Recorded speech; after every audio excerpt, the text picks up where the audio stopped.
au carrefour des voies romaines qui allaient du Mans à Angers et de Tours à Laval, cette chapelle fut édifiée à l'époque gallo-romaine. Dédiée initialement à Saint-Ouen, ce fut la première église paroissiale de la ville. Au XIVe siècle, elle prit le nom de Saint-Barthélemy. C'est dans la seconde moitié du XVIIe qu'elle fut nommée Notre-Dame des Vertus.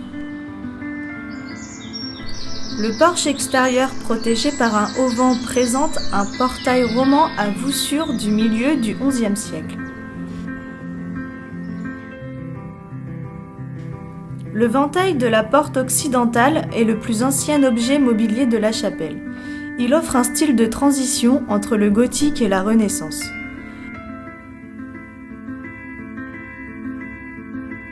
Vers le milieu du XVIIe siècle, les jésuites de la Flèche obtinrent l'autorisation de restaurer cet antique sanctuaire afin d'y créer un lieu de pèlerinage pour les élèves de leur collège Henri IV.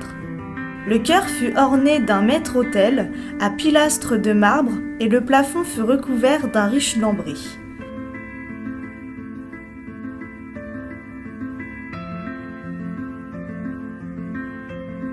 Dédié à Notre-Dame des Vertus, pour complaire au roi Louis XIII, qui avait une dévotion particulière à Notre-Dame des Vertus d'Aubervilliers, cette chapelle devint un lieu de pèlerinage qui, malgré le départ des Jésuites en 1762 et la période révolutionnaire où elle fut vendue comme bien national, continue de recevoir la visite de nombreux pèlerins et touristes.